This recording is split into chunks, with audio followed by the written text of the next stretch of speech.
എറണാകുളം ട്രാവൽസിൽ നിന്ന് ബഷീർക്ക് വിളിച്ചിരുന്നു. ഈ മാസം അവസാനത്തോടു കൂടി പോവാം. അതുകൊണ്ടേ കാശ് റെഡിയാക്കി വെക്കണം. വീടും പറമ്പും വിൽക്കണം, വേറെ മാർഗമൊന്നുമില്ല. പക്ഷേ അതിന് കരയേണ്ട കാര്യമൊന്നുമില്ല. നിങ്ങളുടെ വസ്തു വിൽക്കുന്ന കാര്യം ഞാൻ ഏറ്റു. അതല്ല, ജയ് ഇപ്പൊ ഗൾഫിൽ പോകുന്നില്ലെന്നാ പറയുന്നേ. അതെങ്ങനെ ശരിയാവും? ഇന്റർവ്യൂവും കഴിഞ്ഞ് അഡ്വാൻസും കൊടുത്തിട്ട് പോകുന്നില്ലെന്നു. അത് നടക്കില്ല. എല്ലാത്തിനും കാരണം ആ ചക്കക്കുരു ഒറ്റ ഒരുത്തന കുടുംബം കലക്കി.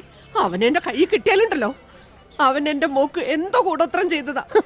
ജയശ്രീയുടെ പ്രായത്തിലുള്ള പെമ്പിള്ളാർക്ക് ആണുങ്ങൾ ചെയ്യുന്ന കൂടോത്രത്തിന്റെ പേരാണ് പ്രേമം. ഇപ്പോൾ അവൻ പറഞ്ഞാൽ അവൾ ഒളിച്ചോടും, പ്രസവിക്കും, വേണ്ടി വന്നാൽ രേവമ്മയെ വരെ ഉപേക്ഷിക്കും. ഉറപ്പാ. കൗമാരകാലേ കാമുക വചനം എന്ന് വെച്ചാലേ കൗമാരത്തില് കാമുകൻ പറയുന്നതേ കേൾക്കൂ. പുരാണത്തിൽ വരെ പറഞ്ഞിട്ടുണ്ട്. ഇപ്പോൾ നമ്മൾ തന്ത്രപരമായി നീങ്ങേണ്ട സമയം. മുള്ളിനെ മുള്ളുകൊണ്ടെടുക്കുക എന്ന് കേട്ടിട്ടില്ലേ? ഓ റോ ഗൾഫിൽ പോകണമെന്ന് ഗോപനെ കൊണ്ട് പറയിപ്പിക്കുക. ഗോപൻ പറഞ്ഞാൽ അവള് പോകും. കണ്ണകന്നാൽ മനസ്സകന്നു. ഗൾഫിൽ പോയി കഴിഞ്ഞാൽ അവൾ അവനെ മറക്കും. ഉറപ്പല്ലേ? അതെങ്ങനെയാ? അവക്ക് പ്രേമ അസ്ഥിക്ക് പിടിച്ചേക്കുമല്ലേ? അസ്ഥിയെല്ലാം മഞ്ഞുരുകുന്നത് പോലെ ഉരുകും. അവള് പോകുന്നതേ ദുബായിലേക്കാ. ഈ കുട്ടനാട്ടിൽ ഇവനെ പോലത്തെ ഒരു പീസേ ഉള്ളൂ. പക്ഷെ ദുബായിലോ ബെൻസ് കാറും കാഡ്ലിയാക്കും ഓടിച്ചു നടക്കുന്ന ഇവനെ പോലത്തെ ഒരുപാട് പീസുകളുണ്ട്. അവരെയൊക്കെ കണ്ടു കഴിയുമ്പോൾ ഇവിടെ ഈ ഓഞ്ഞ വള്ളവും തുഴഞ്ഞു നടക്കുന്ന ഇവനെ അവള് മറക്കും. എന്നാ ചെല്ല, ഗോപൻ ബോട്ടിനകത്തുണ്ട്. അവനോട് ചെന്ന് ഇങ്ങനെ പറയണം: എടാ ഗോപ, നീ എങ്ങനെയെങ്കിലും ജയശ്രീയെ നിർബന്ധിച്ച് ഗൾഫിലേക്ക് അയക്കണം. അവള് പോയി വന്നാലുടൻ നിങ്ങളുടെ കല്യാണം ഞാൻ നടത്തി തരും. അതിലവൻ വീഴും. പോകുന്നത് വരെ അവര് പ്രണയിച്ച് നടക്കട്ടെ. ചേച്ചി ഒന്ന് കണ്ണടച്ചു കൊടുത്തേക്കണം, അല്ലേ വിമലേച്ചി? അതെ. ഞാൻ കണ്ണടയ്ക്കുമ്പോ അവൻ വല്ല കുരുത്തക്കേടും കാണിച്ചാലോ? തീ പിടിച്ച് നിക്കണ പ്രായോ. അവനെ നല്ല അന്തസ്സുള്ള ചെറുപ്പക്കാരനാ. അവന് തീ പിടിക്കില്ല. ഇനി അഥവാ അവൾക്ക് തീ പിടിച്ചാൽ അവൻ വെള്ളം കോരി ഒഴിച്ച് കിടത്തിക്കോളും. ചെല്ലി രേവമ്മ, എങ്ങനെയെങ്കിലും അവനൊന്ന് വളച്ചെടുക്ക്. പിന്നെ അവിടെ ചെന്നിട്ട് നന്നായിട്ട് അഭിനയിക്കണം. എന്ത്? All the best. വാ ഗോപ.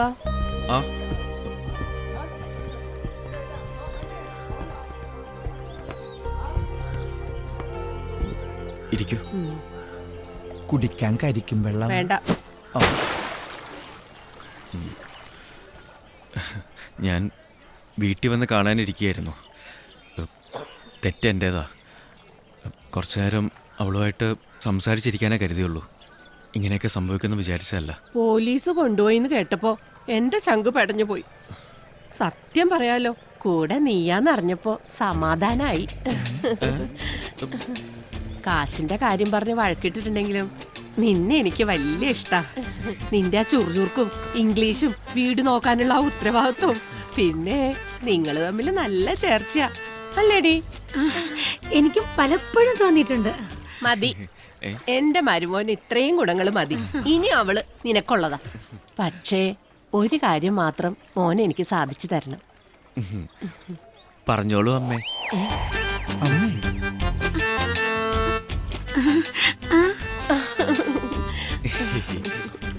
അവളെ കല്യാണം കഴിച്ചു വിടുന്നതിന് മുമ്പ് അവള് സ്വന്തം കാലിൽ നിൽക്കണം, 10 കാശുണ്ടാക്കണം, ഒരു വീട് വയ്ക്കണം എന്നൊക്കെ എൻ്റെ ഒരേ ഒരു ആഗ്രഹം. അതാ ഞാൻ അവളെ ഗൾഫിൽ വിടാന്ന് വെച്ചത്. ഒരു 5 കൊല്ലം അവൾ അവിടെ ജോലി നോക്കിയിട്ട് വന്ന പിറ്റേ ദിവസം നിന്റെ കയ്യിൽ ഞാൻ അവളെ ഏൽപ്പിച്ചു തരും. ഇപ്പൊ അവൾ അതിന് പോണില്ലെന്നാ പറയുന്നത്. അതൊക്കെ ഞാൻ ഏറ്റു. അവളെ ഞാൻ പറഞ്ഞ് സമ്മതിപ്പിച്ചോളാം, അല്ലേ? പിന്നെ അമ്മ ധൈര്യമായിട്ട് ചെല്ല്. ശരി മോനെ. ശരി അമ്മേ. സൂക്ഷിച്ച് വരട്ടെ. ഓ ആയിക്കോട്ടെ.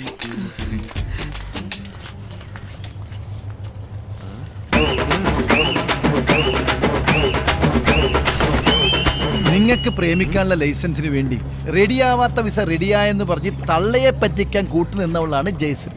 അവള് ഗൾഫിലെത്തിയാല് നിന്നെ മറക്കോ? ഒരിക്കലുമില്ല. എന്നോടുള്ള സ്നേഹത്തിന്റെ പേരില അവള് കള്ളം പറഞ്ഞത്.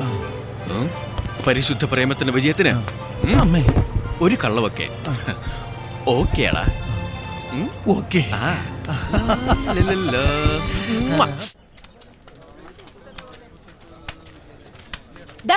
നിക്കടാ അവിടെ. എന്റെ മോളെ പോലീസുകാർ കൊണ്ടുപോയപ്പോ നിന്റെയൊക്കെ നെഞ്ചത്തെ വെള്ളം ഇറങ്ങിയല്ലടാ. എടിപൊടിന്നൊക്കെ വിളിച്ചാലുണ്ടല്ലോ നിന്റെയൊക്കെ വായില് പല്ലി ഞാൻ അടിച്ചു നിർപ്പിക്കും. കൊണ്ട് എഴുന്നള്ളിച്ചോണ്ട് നടന്നോടാ ഒരു പകൽമാന്യൻ പെണ്ണുപിടിയൻ. നീയൊക്കെ അനുഭവിക്കാൻ പോണേ ഉള്ളൂ. ഞാനാടാ പറയുന്നേ, നശിച്ച് നാറാണ കല്ല് കാണും. ഇല്ലാതെ പറഞ്ഞു.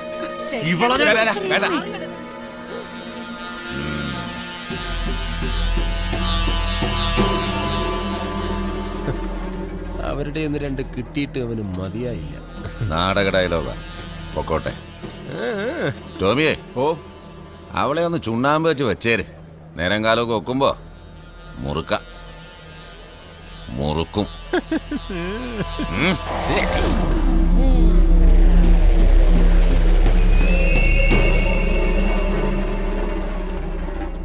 എണ്ണപ്പലഹാരം ഇഷ്ടമാണ്. തവള ഇറച്ചി കിട്ടൂ. എടോ 6 ബ്ലോക്കിന് 3.5 ഏക്കർ, 28 സെന്റ് ചിറ, ബാക്കി നിലം. എത്രയും പെട്ടെന്ന് വിറ്റ് തരണം. വിറ്റ് തന്നിരിക്കും. ഉം. എന്നെ ചാവറയച്ചൻ കാത്ത്. ടിപ്പറിന്റെ അടിയിൽ തലവച്ച അവസ്ഥയാ. ബാബു വെള്ളം അടിപ്പിക്കണം.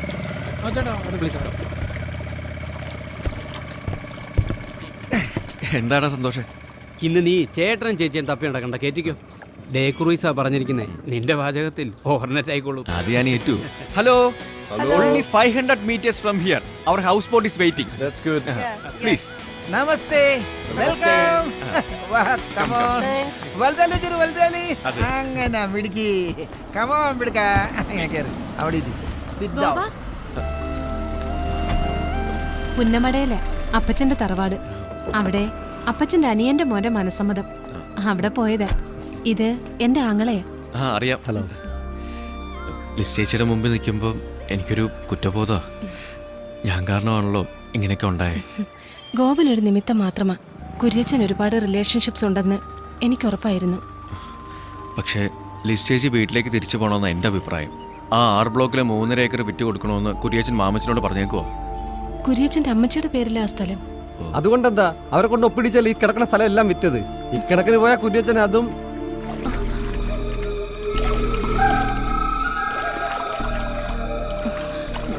പോട്ടെ ഗോപ.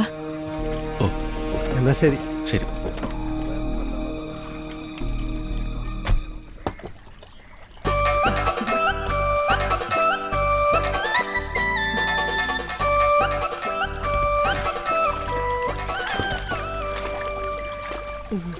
ഒരു കാര്യം പറഞ്ഞ അമ്മ എന്നോട് ദേഷ്യപ്പെടുവോ? നിന്നോടോ? നിനക്ക് എന്നോട് എന്ത് വേണേലും പറയാം. എനിക്കൊരു ദേഷ്യവും വരില്ല. പറയട്ടെ? പറയടാ കുട്ടാ. അമ്മ വരണ്ട. ഇനിയിപ്പോ ഇവിടെ കൊണ്ടുപോകാനും കൊണ്ടുവരാനും ഒക്കെ ഞാൻ മതിയല്ലോ. മേക്കപ്പ് ഫൈനൽ ടച്ചപ്പ് ചെയ്യണ്ടേ? മോന്തിരിക്കുന്ന ഇരിപ്പ് കണ്ടില്ലേ? അല്ലടി മോളെ. ഓ, ഇനി എന്നാ ടച്ചപ്പ് ചെയ്യാനാ? ഇതൊക്കെ മതി. ഗോപേട്ടാ, വെള്ളം എടുക്ക. വരും.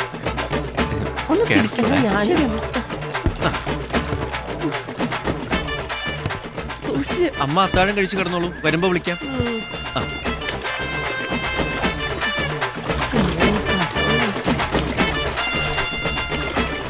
അമ്മക്ക് ഒറ്റയ്ക്കാൻ പേടിയാണെങ്കിൽ വിമലേച്ചിയെ കൂട്ടി വിളിച്ചോ കേട്ടോ. അല്ലെങ്കിൽ പൊന്നുരുക്കുന്നിടത്ത് പൂച്ചക്ക് എന്താ കാര്യം? കാര്യമുണ്ട്. മോട്ടിക്കുന്നുണ്ടോ ഇല്ലയോ നോക്കിക്കൊണ്ടിരിക്കാലോ.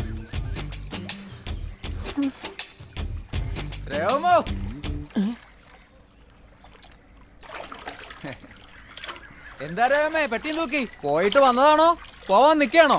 പോയിട്ട് വന്നതാ. ഇറങ്ങട്ടോ. ഇറങ്ങ്.